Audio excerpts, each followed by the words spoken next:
Okay, and welcome into the Pakistan Cricket Show here on Global Cricket Radio. I'm your host, Andrew McLean, and joining me very shortly will be my co-host, Rabail. We're going to be looking back at the first day's play at the Melbourne Cricket Ground between Pakistan and Australia. Just a reminder, if you've been under a rock all day, Pakistan won the toss and elected to field, and it was a rain-interrupted day. Australia finishing on 187 for 3 with the not-out batsman Marnus Labuschagne on 44 and with him Travis Head on 9. Anyway, let's say hello to Rabail. How are you? Hey everyone.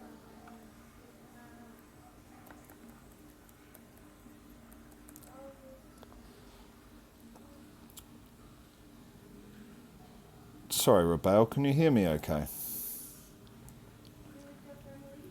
Yeah, I can hear you fine. Okay, great. So, first of all, what did you make of Pakistan's decision to make a change to their side? I mean, I know they had to make more than one change. Some were injury enforced, but the big debate, the Safi Rizwan debate. What did you make of the selectors' decision to include Rizwan, Mohammad Rizwan, for this match? Yeah, I'm glad that they finally included Rizwan in the second match because I think Rizwan should have played in the first place as well. He's quite remarkable as a wicketkeeper, and in Test cricket, it's the longest format. You need a specialized keeper, right? And Sarfaraz, I mean, no doubt he got the edge in batting. Few people believe that, but still, if you observe the last match, Sarfaraz, he was completely out of touch in the batting as well as in the keeping. So including Rizwan here, it's a big change nonetheless, but a good one. Yeah. I mean, I think Sarfaraz is batting, particularly in the series against New Zealand. Which is 12 months ago now. Let's face it. Was his batting was excellent actually, but his wicket keeping wasn't brilliant. But I did feel with some of the comments that I heard from the selectors or the team management on the reason for Sarfaraz being included initially and Rizwan being left out were a bit weird. I mean, they were talking about how Rizwan hadn't played a lot of Red Bull cricket, and they referred to Sarfaraz's record 7 years ago in Australia. It seemed like they were just digging around for reasons.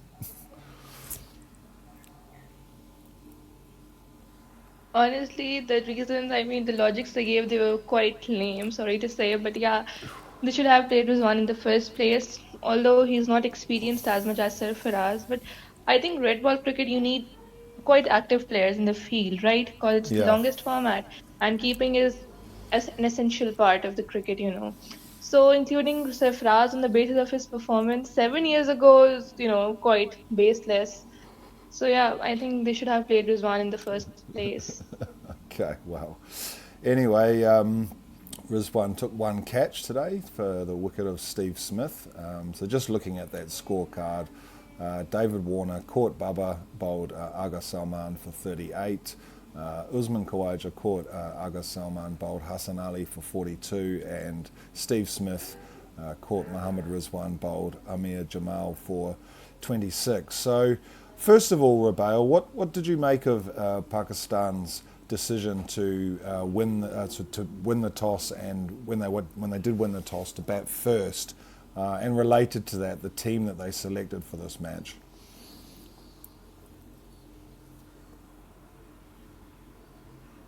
Yeah, I mean, I saw the debate that was going on that Mir Hamza and Hassan Ali, one of them would be playing the match, but I'm glad that they played both of them because we are already lacking in spinning department. So why not go with all the paces? I think that was a good decision because both of them bowled very well. In the start, Hassan Ali, we can say, looked quite off, but after that, Pakistan made a comeback when they managed to get two quick wickets in a span of, I guess, 6 overs.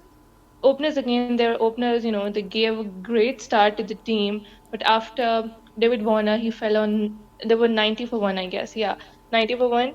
And then in span of 20 runs, they managed to get Usman Khwaja too. So I think there was a good comeback by Pakistan.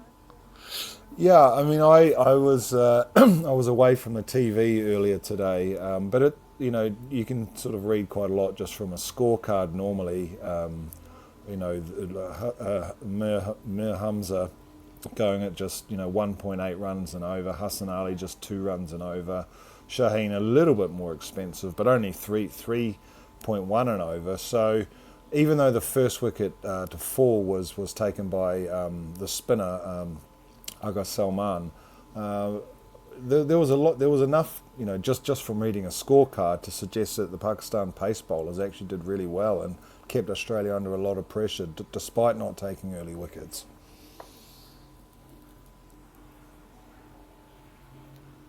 Yeah, exactly. I think, and coming to Shaheen, he was expensive at the start, but I think his second spell when he was bowling to Manas Labuschagne, he was, very, very, very well. He was right on the money.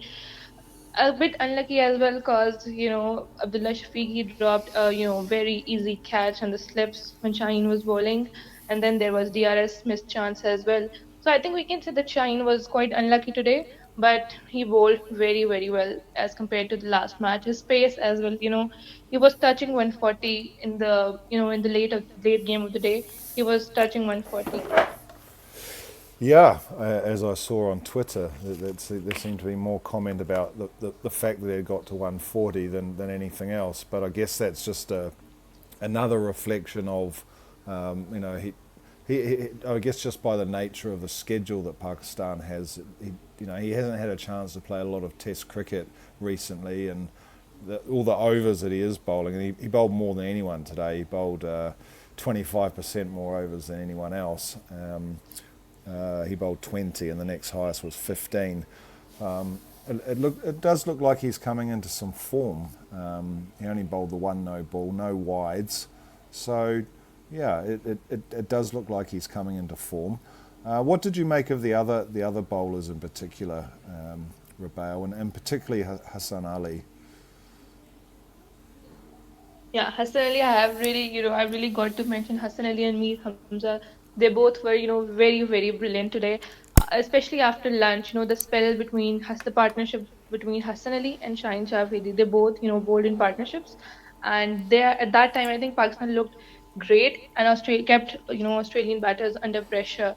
And then coming to Mir Hamza as well, I think he is a great inclusion in the test, and he, I've got all the praises for him because we have seen in PSL as well. He is a great bowler, and I think he should have been, with Pakistan squad since long time. And what about Amir Jamal?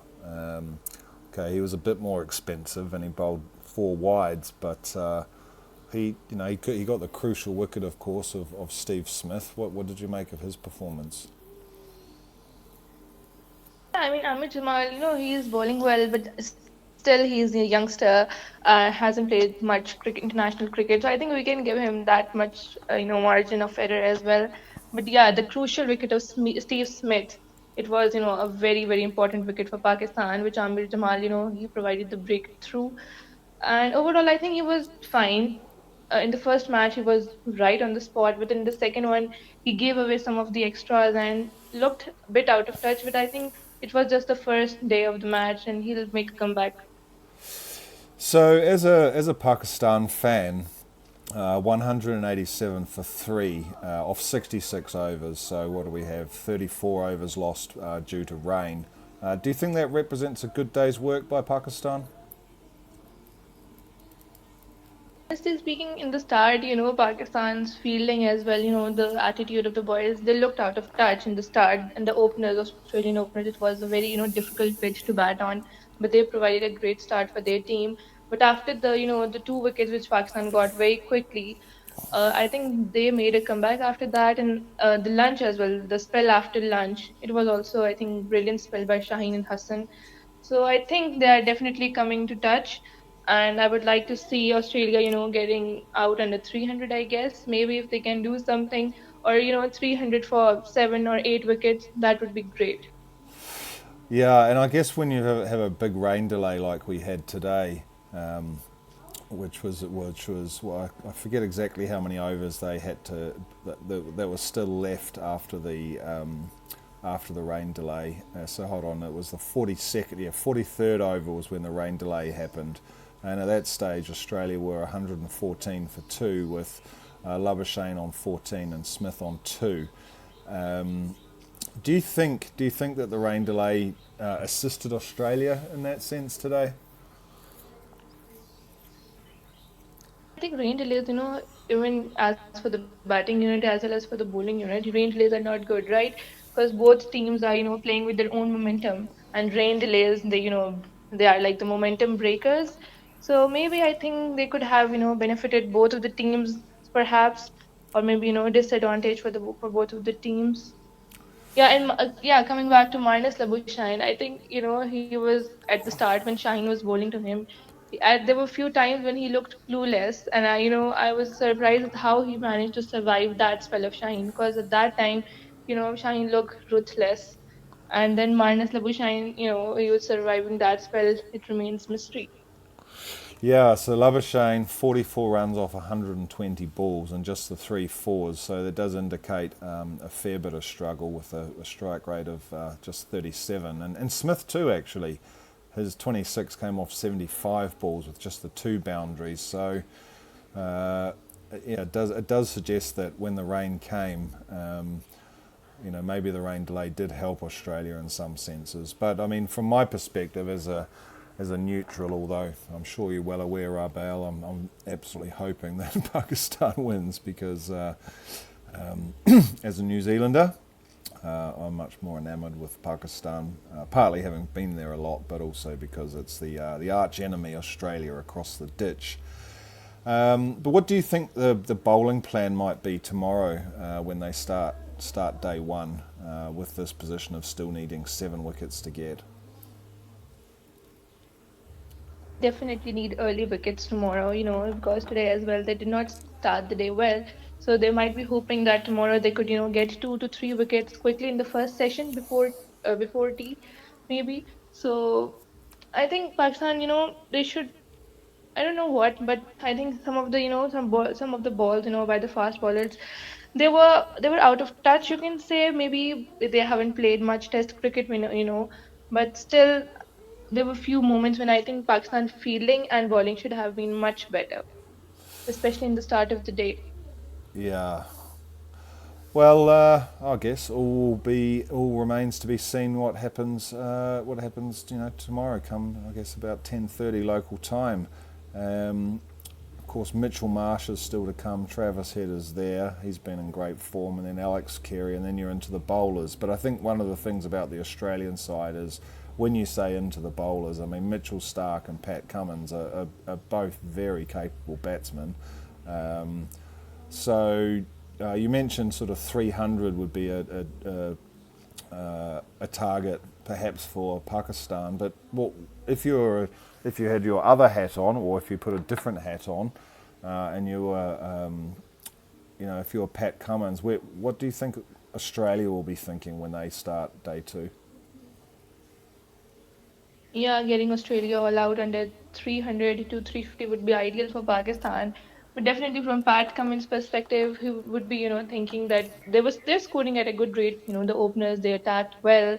Manas and Steve, they were quite slow, but still, I think they're in a very very good position. So Pat would be definitely thinking to score 400 or 450 quickly, and then giving the opportunity to Pakistan to bat on, and then getting a good lead and so on. All right. Well, that seems to be a pretty good analysis of where we're at in the game so far. And who for you stood out today? Who would you say was the standout performer, all things considered, on an abbreviated day?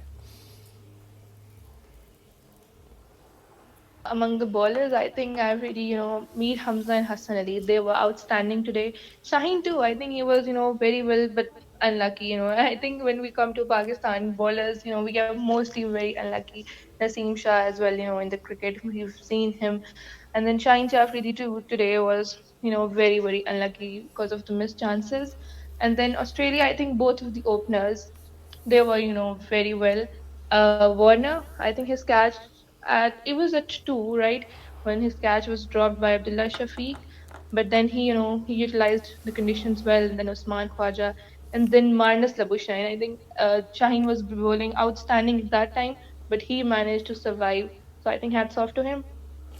So, just you mentioned Mir Hamza, and I've just noted, I'm about to give away my birthday here, or my birth date, I should say. We were born on the same day. He was born in Karachi, and I was born in Wellington, but we were born on different years. Um, but he's only played. Amazing. He's only played the 3 Test matches. Where's he been all this time? He's played 106 first-class matches with an average of 22. 22. Exactly. I mean, he should have been with the team. That's what I was saying. He should have been with the team, but I don't know what was the issues maybe. And then even in the PSL, we have seen him. He's playing quite well for Karachi Kings, so he should have been there with the squad. Yeah, I mean, if I was selecting a side and there's a guy who's played 106 first-class matches, taken 400 wickets, 418 wickets at an average of 22, with 29 5-wicket bags and 7 10-wicket bags, I'd be thinking, how has he only played 3 Test matches? Yeah, I Oh, think Pakistan's not playing much red ball cricket, so maybe that's why they were going with the pace trio of Hassan, Shaheen, and Naseem Shah. So that is why I think they did not make much changes to the team. yeah, yeah, and I guess also you've got the PSL effect, haven't you? I mean, I know that you can't say that all of the teams being selected on the basis of PSL, but it certainly does. It enhances someone's ability and profile and stuff like that. And I guess sometimes some people just haven't had, just haven't had the same amount of cricket. Although I'm just looking at Amir Jamal, he's played 29 first class matches with an incredible average of 19. So there's some guys there that I guess perhaps some other fans around the world, and myself included, not really familiar with some of these players that have actually performed extremely well in their domestic competition. I mean, I certainly know in New Zealand, we don't have guys going around with those sorts of statistics.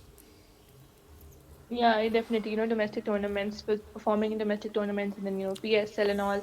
It's, a very good platform for the youngsters to, step into the international team. All right, Rabail. Well, I've just before we finish our chat for this edition of the Pakistan Cricket Show, and I know you've been travelling around a little bit over the last week or so. Has it been easy for you to actually keep updated with the cricket in places like Malaysia? Yeah, I mean, definitely it was quite hectic week for me in the past week, but there are a few friends of mine, who was keeping me updated regarding all the news and all the things, stuff related to cricket. Yeah, thanks to them. Okay. All right, Rabail. Well, look, thanks for joining me on the show today, and we'll look forward to catching up again after play tomorrow. Hopefully, we'll get a full day's play. Really, yes, because rain delays, they're very frustrating as a fan as well as the team. All right. So from me and Rabail on the Pakistan Cricket Show here on Global Cricket Radio, we'll catch you next time.